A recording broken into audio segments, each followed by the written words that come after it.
अस्सलाम वालेकुम व्यूअर्स। जैसा कि मैं Riyadh international king Khalid international airport Saudi Arabia से तिब्लिसी जॉर्जिया पहुंच चुका हूं। कल की मेरी फ़्लाइट थी। जब मैं पहुंचा दोपहर के टाइम 2 बजे मैं यहां पर लैंड हुआ। तो जिस जगह मैं रह रहा था वहां पर आसपास कोई भी ऐसा ब्यूटीफुल पॉइंट नहीं था, कोई विजिटिंग प्लेस नहीं थी।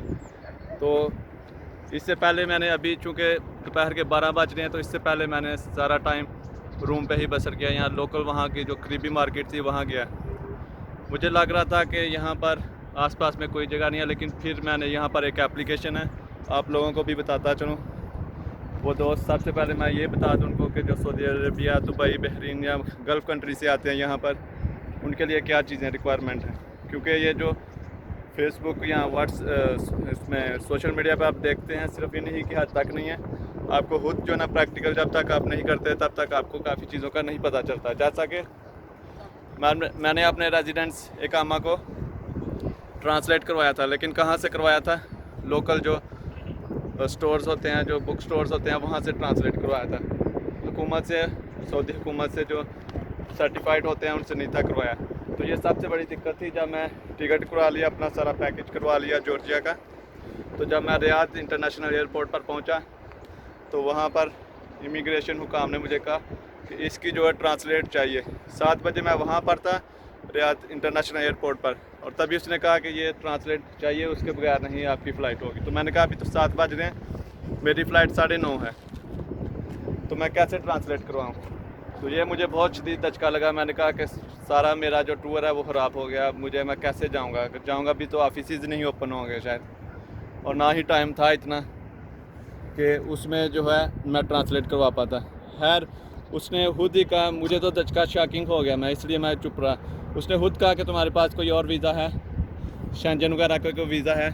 तो मैंने कहा हाँ, मेरे पास तुर्की का वीज़ा है। तो वो तुर्की का वीज़ा ने अल्हम्दुलिल्लाह काम किया उस वक़्त, और फिर उसने बोला कि ठीक है, कोई मुश्किल नहीं है। उसने फ़ौरन जो है वो मेरा बोर्डिंग पास बनाया और मैं यहाँ पर पहुँच गया कल।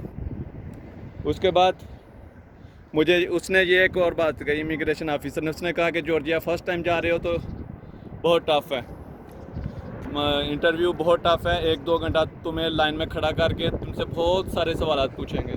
और मुझे काफ़ी दोस्तों ने ये बताया भी था कि वो hotel booking, insurance, ticket, return ticket और फ़ंड कितना है आपके पास, कितने पैसे लेके जा रहे हो, वो सब कुछ पूछते हैं। तो खैर, जब मैं एयरपोर्ट में आया सिर्फ 2 मिनट्स में उसने कहा कि सिट डाउन, इधर बैठो, इंतज़ार करो। दूसरे ही तीसरे ही मिनट उसने बुलाया कि कम। और उस लेडी ने मुझसे बिल्कुल कुछ नहीं पूछा, ना होटल बुकिंग का पूछा, ना फ़ंड का पूछा कि तुम्हारे पास कितने पैसे हैं, तुम कहाँ रह रहे हो, क्यों आना चाहते हो हमारी कंट्री में, कुछ भी नहीं बोला। उसने कहा बस सऊदी इकामा दिखाएं, रेजिडेंस दिखाओ ये सऊदीया का। वो मैंने दिखाया और उसने फ़ौरन 45 डेज़ का वीज़ा जो मुझे इशू कर दिया। तो ये थी बात वीज़ा की। लेकिन आपको बताता चलूँ कि जो लोग फ़र्स्ट टाइम आ रहे हैं वो चीज़ें अपनी ये पूरी रखें। इसका मतलब ये नहीं है कि वो अगर नहीं पूछेंगे, उसके मूड पर भी डिपेंड करता है, वो पूछ सकती है। आपकी जो चीज़ें हैं, एक रिटर्न टिकट लाजमी है, होटल बुकिंग लाजमी है, मेडिकल इंश्योरेंस वो लाजमी है, वो बहुत सस्ती मिल जाती है। 15 रियाल में, 15-10 रियाल में आपकी इंश्योरेंस हो जाती है। वहीं से वेबसाइट है, वो मैं आपको लिंक में बता दूँगा। और जिस गेस्ट हाउस में मैं ठहरा था वो इंतहाई सस्ता, मैं समझता हूँ कि पूरे जॉर्जिया में वो सबसे सस्ता जो है ना वो गेस्ट हाउस था। 67 लारी जो है वो 3 दिन और 4 रातों के बनते हैं। 3 days 4 night ये बनते हैं 67 लारी। तो इंतहाई सस्ता था। और उसी के यहाँ आने में मुझे सिर्फ ये डिस्टेंस है वहाँ से 6 किलोमीटर का। और मैं एक और एप्लीकेशन के बारे में आपको बताऊं कि एक एप्लीकेशन है यंडेक्स। ये एक एप्लीकेशन है, आप डाउनलोड कर सकते हैं। वो बहुत काम की चीज़ है। सिर्फ 5 लारी मुझे लगे हैं वहाँ से आने के लिए यहाँ तक। और उसने ऊपर ये एक आप देख रहे हैं, जैसा कि आप देख रहे हैं, ये तिब्लिसी की आबादी जो है 1.5 मिलियन है। और ये एक पहाड़ों के दामन में गिरा एक शहर है, जैसा कि आप ये देख रहे हैं, हर तरफ पहाड़ है और खूबसूरत है और सुकून है यहाँ पर। जैसे सऊदी अरब की मिसाल, मदीना जाएं तो आपको एक सुकून मिलता है, ताइफ में, पाकिस्तान में मरी में जाएं तो सुकून है, कोई ट्रैफिक नहीं है, शोर नहीं है यहाँ पर। और यहाँ के लोगों की खास बात यह है कि सब खुद ही काम करते हैं अपना, जो जिनकी दुकानें हैं, बकाला हैं, जनरल स्टोर हैं या कुछ छोटा मोटा बूफिया किसी ने रखा हुआ है ज़्यादातर। और ये बात है कि यहाँ पर लेडीज़ काम करती हैं, लेडीज़ खुद अंदर कबाब बना रही हैं, शवारमा बना रही हैं, बर्गर बना रही हैं, खुद बना रही हैं, सारे काम वो खुद करती हैं। और दूसरी एक इंतहाई अहम बात यहाँ के लोगों की कि लोग अपनी गाड़ी इस्तेमाल नहीं करते। लोग टैक्सी या मेट्रो में, यहाँ एक येलो बस चलती है, नंबर हैं उनके, नंबर वाइज वो बस चलती है और उसके थ्रू वो जो है वो सफ़र करते हैं। इसलिए रोड्स बिल्कुल खाली हैं। मैं आपको दिखाता भी हूँ, अभी रोड्स बिल्कुल खाली हैं यहाँ के, क्योंकि पब्लिक ट्रांसपोर्ट जो है वो भी इंतहाई सस्ती है। मैंने उसके बारे में भी बता दूँ आपको कि मेट्रो में और ये यहाँ की जो येलो बसेस वगैरह हैं, सभी में एक ही कार्ड चलता है। और वो कार्ड जो बनवाया है उसमें 5 लारी का कार्ड बना है, जिसमें कि मैं 6 दफ़ा जो है वो ट्रैवल कर सकता हूँ, गोइंग एंड कमिंग बैक। 6 दफ़ा मैं ट्रैवल करूँगा तो फिर वो कार्ड जो है वो उसमें फिर और ऐड कर सकते हैं। इंतहाई सस्ता शहर है, इंतहाई। 3 लारी का मुझे बड़ा बिग साइज़ जो है वो शवारमा मिला था चिकन, और वो भी जाके मैंने स्पेशल पूछा था कि ये चिकन का है, तो छोटा सा एक था बूफिया टाइप, और उसने कहा कि हाँ हम अल्हम्दुलिल्लाह मुस्लिम हैं, हम अज़रबैजान से हैं। क्योंकि यहाँ पर देसी इंडियन या पाकिस्तानी या एशियन फूड की बहुत कमी है यहाँ पर। अभी तक मुझे कोई ऐसा होटल नज़र नहीं आया यहाँ पर। तो यहाँ पर खाने पीने की कुछ मुश्किलात हैं, जैसा कि हमारे मुल्कों में है, हर गली मोहल्ले में कोई ना कोई होटल या कोई बूफिया वगैरह होता है, लेकिन यहाँ पर बहुत कम है। तो कुछ मैं आपको व्यूज़ दिखाने की कोशिश करता हूँ। ये था कुछ इंट्रोडक्शन वीज़ा के बारे में। अब थोड़ी सी ब्यूटीज़ की देखते हैं। यहाँ पर देख रहे हैं चेयर लिफ्ट भी चलती है यहाँ पर।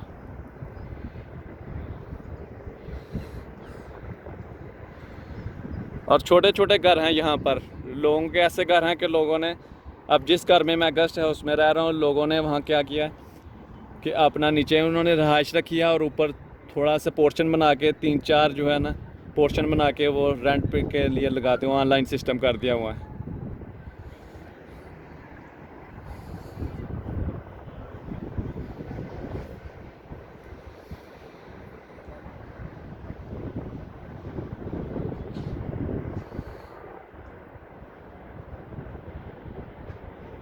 ये उनका कुछ आई थिंक उनका ईसाइयों का जो होता है वो निशान, ये वो है। और मैं इस वक्त टॉप पर हूँ, और एक वो वहाँ पर मुझे मुजस्मा सिल्वर कलर में दिखाई दे रहा है। अगर वो आपको दिखाई दीजिए, देखें ये मेरी राइट साइड पे, उसके पास भी मैं जाने की कोशिश करूँगा। यहाँ तक आने में मुझे पहाड़ के ऊपर चढ़ना पड़ा, बहुत टफ था, क्योंकि काफ़ी अर्से बाद, ये तो पाकिस्तान में एक दफ़ा ट्राई किया था, उसके काफ़ी 10-15 सालों बाद मौका मिला है कि ये एक पहाड़ था, ख़तरनाक था। उसके ऊपर चढ़ के मैं आया हूँ, तकरीबन 10 मिनट लगे हैं नीचे से ऊपर आते वक्त। ख़तरनाक रास्ता था वैसे भी नीचे से। ये जगह मैं कल एक्चुअली देख रहा था, काफ़ी लोग इधर आए हुए थे, लेकिन मुझे पता नहीं था चला। फिर मैंने आज गूगल मैप पे देखा तो ये जगह निकली और उसने मुझे मदद फराहम की, और सिर्फ 5 लारी में यहाँ तक पहुँचा। और टैक्सी वाला भी नीचे खड़ा है, कह रहा है कि मैं तुम्हें वापस लेके जाऊँगा। मैंने कहा मुझे तो 1 घंटा लगेगा। इशारों से समझाना पड़ता है, किसी को इंग्लिश चूँकि नहीं आती यहाँ पर, तो इशारों से समझाया। वो कहता है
Troszkę dobrze.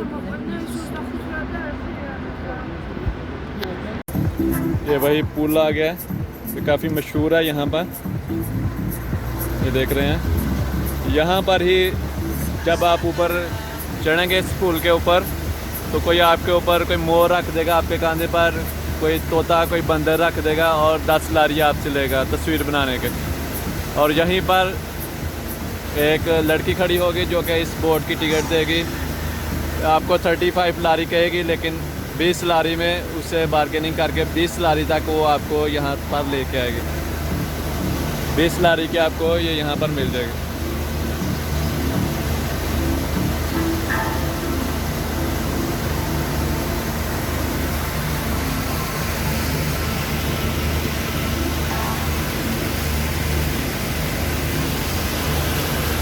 एक और गोट आ रही है, देख रहे हैं, कोई लगता है कोई सऊदी फैमिली की है, वहाँ पर दिखाई आपको दे रहा है। कोई भी लोग एंजॉय करने आए हैं लोग यहाँ पर।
जी ये देख रहे हैं, काफ़ी अच्छा एक और पॉइंट है यहाँ पर।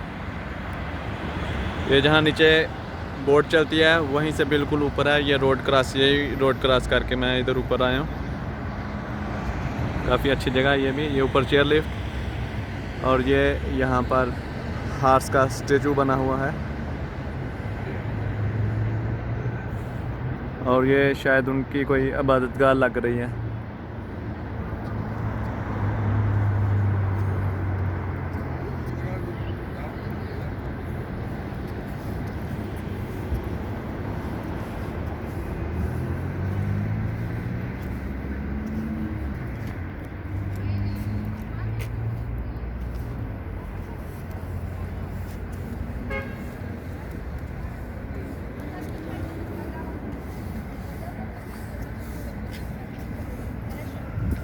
काफ़ी अच्छी धूप निकली हुई है यहाँ पर और गर्मी नहीं है यहाँ पर और ना ही सर्दी है, बिल्कुल नॉर्मल मौसम है। मार्च के महीने में आप अगर आएंगे, लेकिन ये एहतियात ज़रूर करनी चाहिए कि आपके पास कुछ मोटे कपड़े लाजमी होने चाहिए, क्योंकि यहाँ सर्दी का कुछ मालूम नहीं होता। हवा जब चलेगी तो सर्दी हो जाएगी, क्योंकि यहाँ की हवा जब चलती है तो बहुत ठंडी है।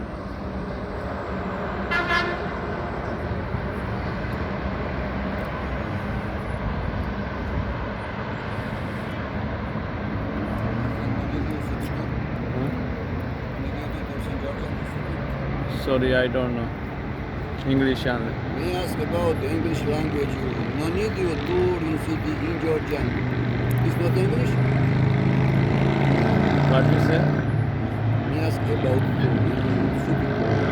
No, I already actually toured every place. I already toured. From India? No, Pakistan. Pakistan. Yeah. I am guide. I can show nice places, the history, life. Well, thank you. Next time, inshallah, I will see. Okay.